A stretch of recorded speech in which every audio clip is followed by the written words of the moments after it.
Makna daripada kalam Imam Ghazali rahimahullah wa nafa'ana bi ulumih. Adapun sebab yang keempat, yaitu kecintaan kepada setiap yang elok, yang indah.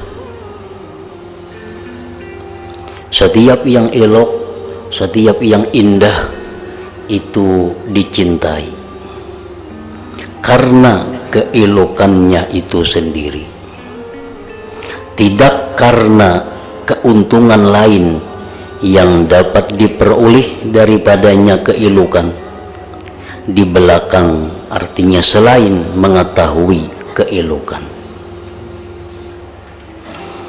Kami telah menjelaskan bahwasanya yang demikian itu telah ditabiatkan pada tabiat-tabiat manusia.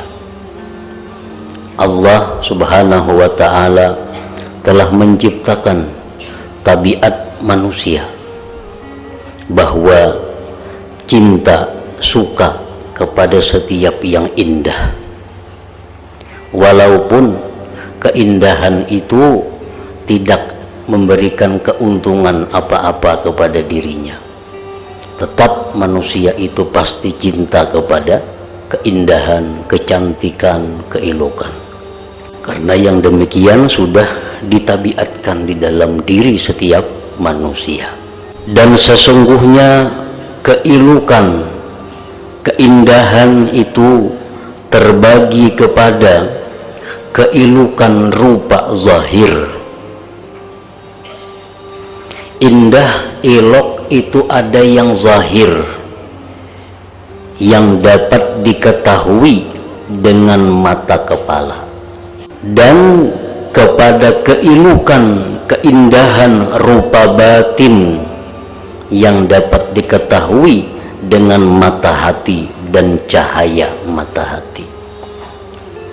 Ada keindahan, keelokan yang hanya dilihat oleh mata kepala,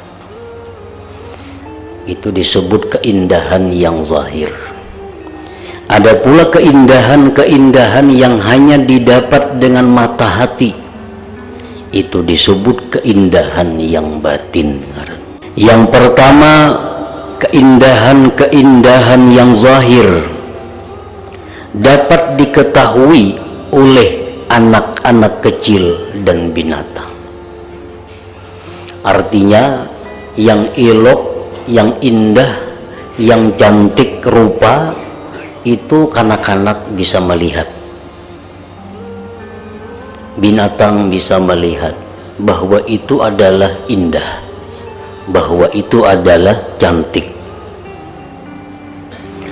Dan yang kedua, keindahan batin khusus dapat diketahui oleh orang-orang yang memiliki hati.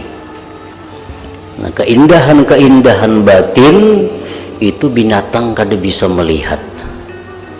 Anak-anak kecil yang belum sempurna akal kada mengerti. Yang hanya bisa melihat keindahan batin itu adalah orang-orang yang mempunyai mata hati. Dan tidak bersekutu padanya dalam hal ini orang yang tidak mengetahui kecuali zahirnya dari kehidupan dunia. Orang-orang yang hanya mengetahui keindahan-keindahan zahir duniawi, dia tidak akan melihat keindahan batin itu.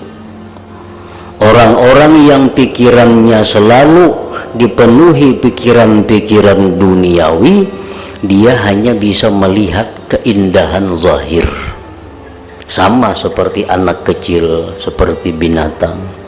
Sedangkan keindahan batin, dia tidak mampu melihat dengan mata hatinya. Setiap yang elok itu dicintai bagi orang yang mengetahui keelokan. Setiap yang indah itu pasti disukai bagi orang yang mengetahuinya keindahan itu. Maka jika yang diperdapati itu dengan hati, yang diketahui itu dengan hati, maka itu dicintai hati.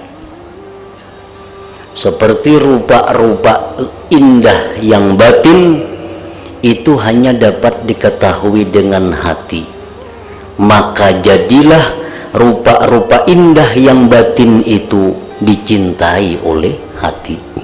Dan contoh ini dalam penyaksian adalah mencintai para nabi. Kita semuaan cinta lawan nabi, cinta dengan ulama, dan cinta kepada orang-orang yang mempunyai kemuliaan yang luhur dan akhlak yang diridhai. Kita cinta Nabi, cinta Rasulullah, cinta kepada orang-orang yang berakhlak mulia. Karena yang demikian itu tergambar dengan disertai tergantungnya bentuk muka dan anggota-anggota lainnya.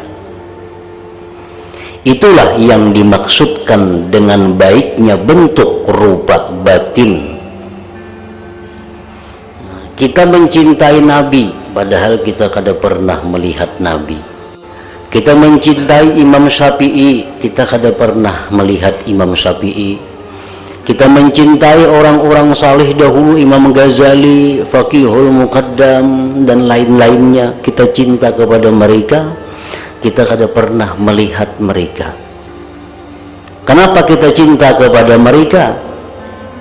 Karena mereka itu punya keindahan-keindahan batin, punya keelokan-keelokan batin yang ditangkap oleh hati kita, yang diketahui oleh hati kita. Hati kita mengetahui bahwa Nabi itu punya ilmu yang luar biasa.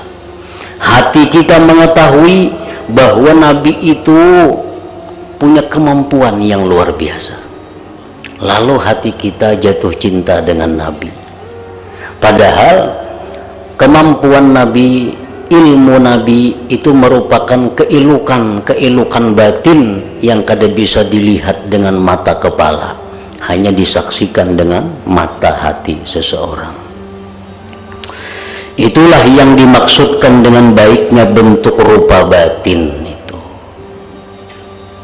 Dan indera yang 5 ini tidak dapat mengetahuinya. Tetapi itu keindahan-keindahan akhlaknya para nabi, ulama-ulama, orang-orang yang berbudi pekerti luhur, dapat diketahui dengan baiknya bekas-bekasnya yang timbul darinya, yang menunjukkan atasnya. Kita ini hanya melihat bekas-bekasnya, yang mana bekas-bekas Nabi yang indah itu menunjukkan kepada kehebatan Nabi.